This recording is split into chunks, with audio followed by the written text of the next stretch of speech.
going to show you how to do hoppers today. To start this recipe, I have 375 grams of rice flour. I'm going to add that into the bowl. I have 7 grams of yeast and 3 tablespoons of sugar with a little bit of warm water. I put that little while ago to activate the yeast.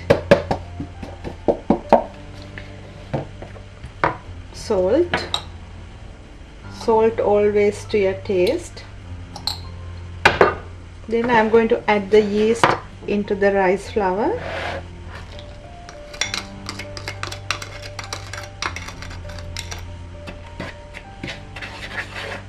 You can make this with water and leave it like a little dough, and after that you can add the coconut milk. I'm going to add coconut milk directly into the rice flour because I'm going to do this quickly. So add the coconut milk into the rice flour.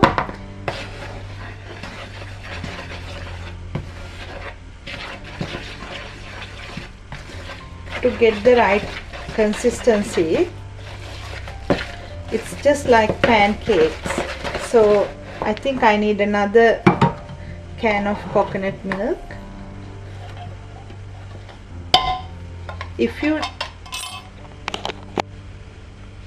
Now I'm going to add another coconut milk and make sure you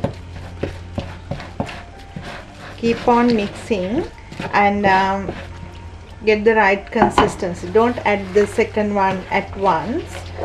Make sure you mix it properly and get the consistency like pancakes.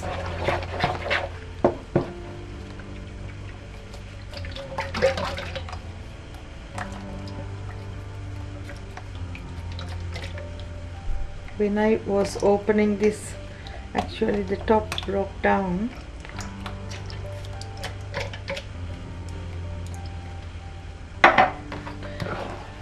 I think it's all right now. So I am going to leave this in a warm place about 20 minutes and I'll show you how to do the hoppers.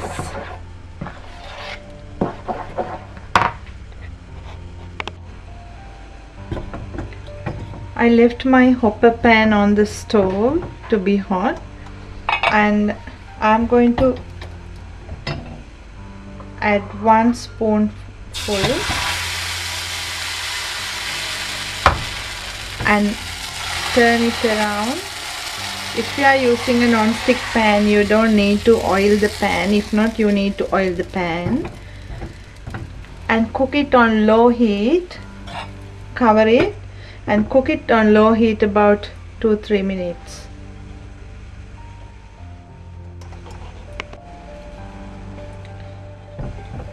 Now the hopper is ready. So actually I don't need to take it out, it's coming out because it's a non-stick pan. Put it onto a plate, and this is a plain hopper, and I'm going to show you how to do an egg hopper now. To do that, just like what we did before, take 1 spoonful of the mixture and pour it in. Turn it around.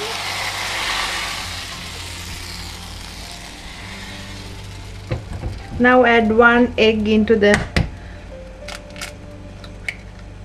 hopper mix and leave it. If you want to add salt or pepper, feel free to add salt and pepper on top of that. If you don't want that, leave it like this. I'm going to add a little bit of salt and cover this and slow cook this for about 2-3 minutes. I hope you will enjoy making hoppers like this. Ayubowan, I've just returned like literally this minute from Sri Lanka, and I promised you guys I'd show you how to make hoppers because everyone loves hoppers. Now there's 2 ways. The first is the really hard way, using rice flour and grinding it, but there is a mix, this one, MDK hopper mix. Now I've tried to make this before, and the big thing that I found is they never worked. And you know why? Inside this packet is a packet of yeast. And if you just break the end off, which is what I normally do, and then tip it in, you don't get the packet of yeast. So I found the yeast, I've just put it into a bowl, which has just the hopper mixture and the yeast. And then I'm going to add water. The water just needs to be blood temperature so that it doesn't kill the yeast. And it depends on what country you're in. So if you're somewhere really cold, it's going to take you a little bit longer to get the whole thing to rise. So blood temperature, 30 odd degrees. You don't have to measure it though, just put your finger in it, it should feel nice. And then we need to make a stiff batter. So have a look in here. This is basically rice flour. So just like corn flour, it's going to go quite hard. Whoops. Mix it and don't put too much water in. I have to say, totally disregard the instructions on the back because I have been trying to follow them for ages. And what I'm bringing you is the secret of this mixture. So, you know when you make paper mache, that's what you want. A nice, thick batter paper mache. No lumps, nice and thick. You can see that? It's just dripping off my finger. The whole batter now is nice and warm. So what I'm going to do with that is put a cloth over the top, put it somewhere warm, maybe on the back of your oven, maybe somewhere in the heat. I'm in the Queensland climate, so even here it's a little bit too cool. It's got to be humid, 30 degrees or so, to make the yeast rise. While that's happening, you need to get a couple of things ready. You need some coconut milk powder. Now this is a very, very small powder available in Sri Lanka. I'm not endorsing anyone, but this brand is excellent. There's a couple of them on the market. Look for this brand all the time because it just works really well and doesn't separate. The other thing you'll need is some hopper pans.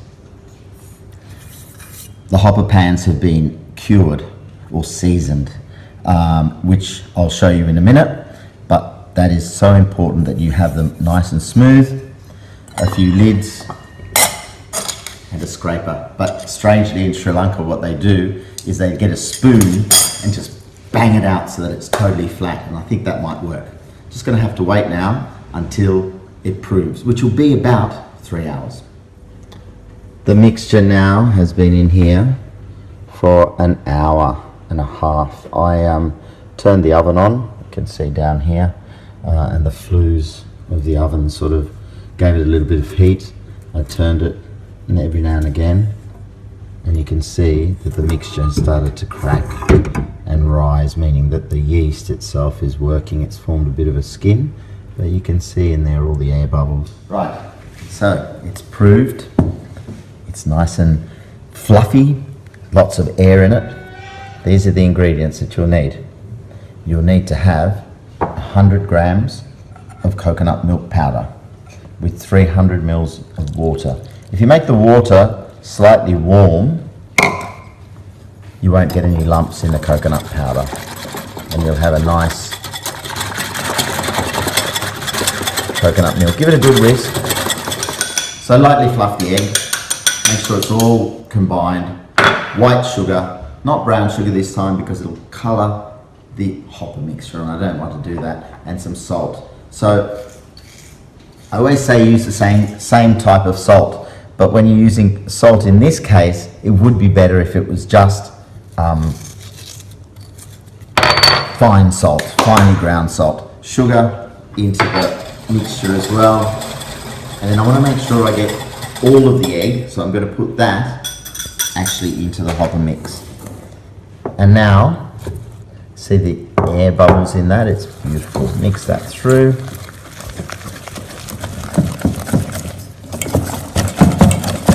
And as soon as you whisk it, you're knocking all the air out of it. Give the milk a bit of a whisk and add about half to start, because the consistency of this is quite important.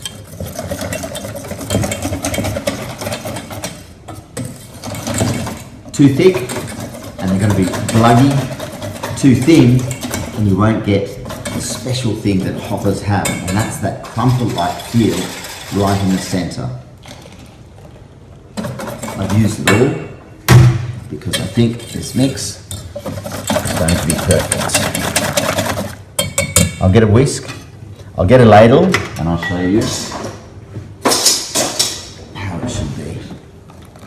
Quite a thin mixture. It's like a very light pancake batter. Give it a stir. We'll put this away for another half an hour, let it prove again, and then we'll see if it worked. The batter has sat here for about 20 minutes. It's still very, very thin. One of the most important things to do is always stir it. Now, the next is the pan. You have to make sure that the pan is cured. And by cured, you just basically put some oil into it and get it heated up. Then add salt. Swirl it around so that it fills up all the holes. Take that out. Cook a scrambled egg in it to see whether it sticks on the sides. Wipe it out and then wipe it with a little bit of sesame oil. Once the pan's cured, this is what we do. We have the pan on, and the best way to tell whether it's hot or not, just put it up to your face and you can feel the heat radiating off the pan. There should be no smoke coming off the pan at all. You also need some sesame oil. So with a little bit of sesame oil, just rub it all the way around the pan. You don't need a thick layer, it just needs to be enough to cover it and to grease it. Every time you make a hopper, make sure that you stir the mixture. Then place it into the center and swirl, ensuring that you get every bit of it. If there's a little bit too much, you can tip it out, and then if there's some that's come around the edges, you can just cut it off. And then just as it starts to set, we crack an egg. Always crack the egg separate. Place it into the center and put a lid on it. Now you have to wait. And once the hopper goes on, the heat has to be turned down. That's full blast, and you can see that it's turned right down. Otherwise, the hopper will burn. Now, it's been about 1.5 minutes.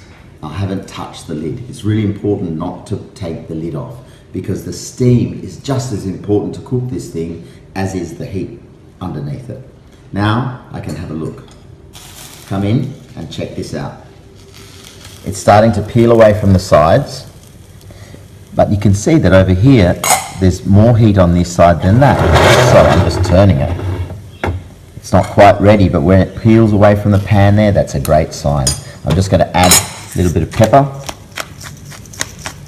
Pepper on my hopper, put the lid back on, and steam it for another 30 seconds or so. All of 3.5 minutes have gone. The hopper will be ready. Come inside and have a look. The egg now has set, the hopper's starting to peel away, and to remove it without breaking it, you need to do this. Hold it off the flame, give it a tap, and that, if your pot has been cured enough, should be enough. And then it should just slide out. And there you have a beautiful hopper. How do I know if it's worked really well? A couple of things. The edges will be crisp. Underneath, it should hold, but underneath should be a nice golden color, and the center should be a bit like a crumpet. Let's break it open and see. See that?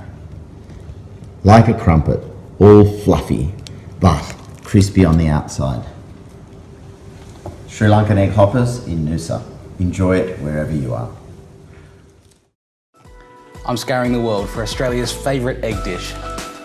Millions of people around the world wake up every day with eggs for breakfast, and in Sri Lanka, this is how they do it. These are Sri Lankan egg hoppers. Egg hoppers are one of my favourite foods. Little cups of a rice flour and coconut dough, I guess you would call it, almost like a pancake, but with an egg cracked in the middle, nice and crispy around the edge, and perfect with light Sri Lankan curries and sambals. And so I'm starting with just 1 packet, 7 grams of dry yeast. bit of warm water to help the yeast develop. And while that's blooming, I can start to make the rest of my batter. 2 cups of rice flour.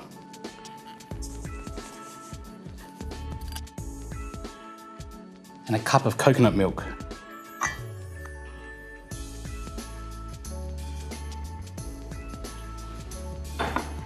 Some sugar as well.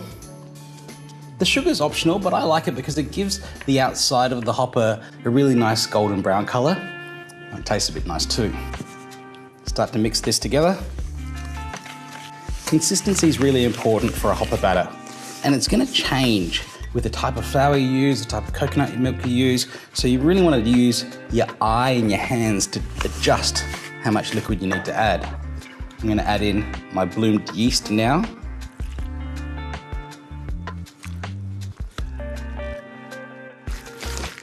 You don't have to worry too much about working your hopper batter because firstly it's going to rest, and secondly, because it's rice flour, it doesn't contain any gluten. So if you're celiac or eating gluten-free, this is a really great egg breakfast. I'm adding just a bit of extra warm water into the batter so that the yeast can still develop. And I'm looking for the consistency of this to be something like thickened cream. I don't want to make it too thin because it's very hard to pull it back if you've made your batter too thin, but you can start with it a bit more thick. And then after we've proofed our dough,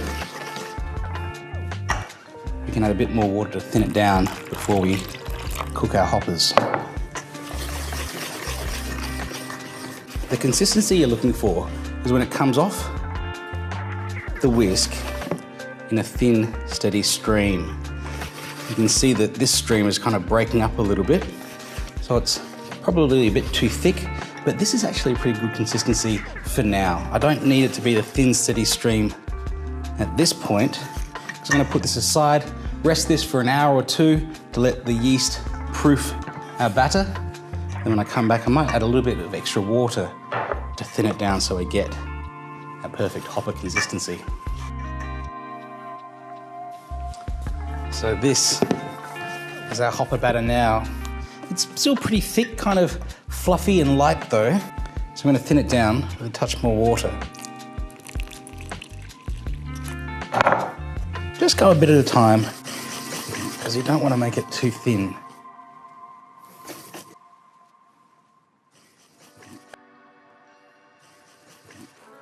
So let's check its consistency again.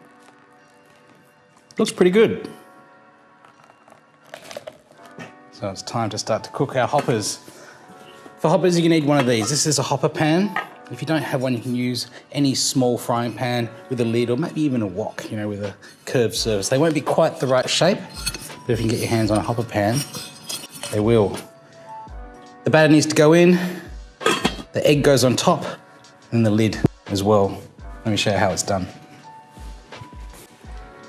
Okay, the first thing you want to do is get your hopper pan up to heat. I'm going to season my batter with a bit of salt and then wipe out the pan with some oil. 1/4 cup of batter into the hopper pan and tilt the pan while you're doing this so that you can roll that batter around the sides. You don't need to go all the way to the top, but try and think of the shape of the hopper you want. For me, about 3/4 of the way up the side is fine. Now for the egg. Just crack an egg into a bowl. Just drop it into the base of the hopper. Cover it with the lid. And I'll leave that for about 2 to 4 minutes. It'll depend on your heat, but I'm going to cook this for about 3 minutes and we'll see how we go. Now don't take the lid off the hopper pan to check how it's going while it's cooking, because you need the steam inside there to cook both the hopper and the egg. 3 minutes have passed, so let's see how we've done. Beautiful. The egg's just set.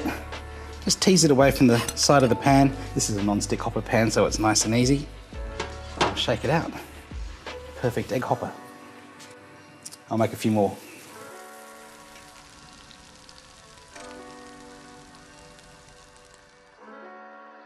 They look fantastic.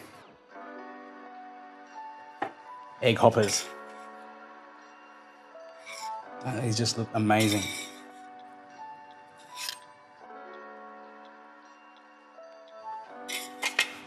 They smell fantastic too. I just want to finish them with a touch of salt for the eggs. And a bit of black pepper too. Egg hoppers, there is nothing better to eat with some coconut sambal and Sri Lankan curries. You can tear them up and sort of dip them in or even put the curries into the hoppers themselves.